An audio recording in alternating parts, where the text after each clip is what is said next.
शिवरात्रि के 9 दिन ये सिर्फ उपवास रखने का समय नहीं है, बल्कि ये तो भक्ति और आत्मशुद्धि का एक बहुत ही गहरा सफर है।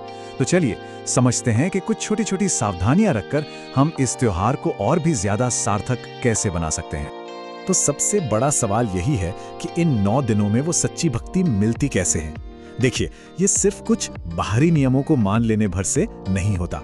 असल में तो अपने अंदर एक आध्यात्मिक माहौल बनाना पड़ता है, और इसकी पहली सीढ़ी है हमारे शरीर और हमारे आसपास के माहौल की शुद्धता। किसी भी साधना की नींव हमेशा बाहरी शुद्धता से ही रखी जाती है।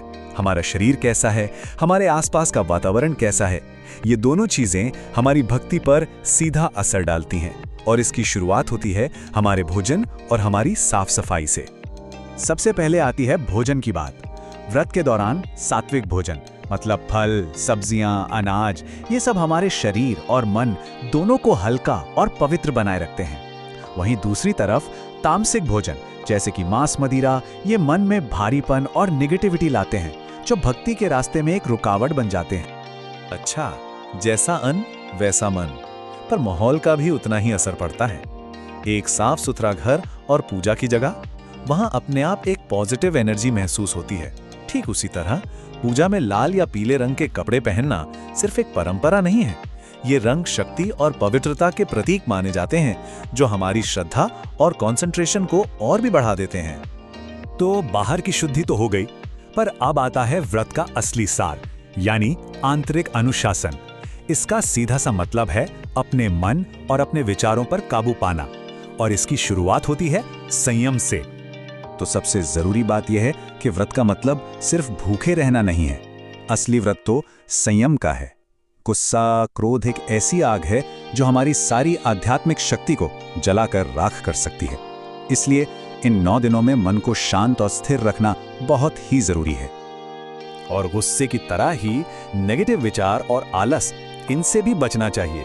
सीधी सी बात है, जब मन में ही नेगेटिविटी भरी होगी तो भक्ति के लिए जगह कैसे बनेगी। और आलस हमें पूजा पाठ और सेवा जैसे जरूरी कामों से दूर खींचता है। तो एक्टिव रहना और पॉजिटिव सोचना, यही अपने आप में एक साधना है। तन और मन को साधने के बाद अब बारी आती है उन कामों की जिनके जरिए हम अपनी भक्ति को असल में दिखाते हैं। ये वो तरीके हैं जो हमारी श्रद्धा को एक ठोस रूप देते हैं। ये 4 कदम हमारी रोज की साधना का आधार हैं। पहला, हर दिन माँ के अलग अलग स्वरूपों की पूजा करना, ताकि हम उनके अलग अलग गुणों से जुड़ सकें। दूसरा, अखंड ज्योत जलाए रखना।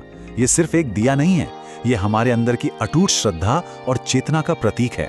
तीसरा, मंत्र और भजन, जो हमारे मन की तरंगों को शांत और शुद्ध करते हैं। और हाँ, आखिरी में दान और सेवा, क्योंकि सच्ची भक्ति सिर्फ अपने लिए नहीं होती, वो दूसरों की भलाई में भी झलकती है। तो हमने बाहरी शुद्धता, अंदर के संयम और भक्ति के कामों के बारे में बात की। अब इन सबको एक साथ रखकर देखते हैं कि इस पूरे व्रत का असली निचोड़ क्या है। तो इन सारी सावधानियों का सार क्या निकला? ये है तन, मन और आत्मा, तीनों को एक साथ साधना। सात्विक भोजन और स्वच्छता से शरीर सधता है, संयम और पॉजिटिव सोच से मन निर्मल होता है, और फिर पूजा, जप और सेवा से हमारी आत्मा का विकास होता है। जब ये तीनों एक साथ आते हैं, तभी साधना पूरी होती है।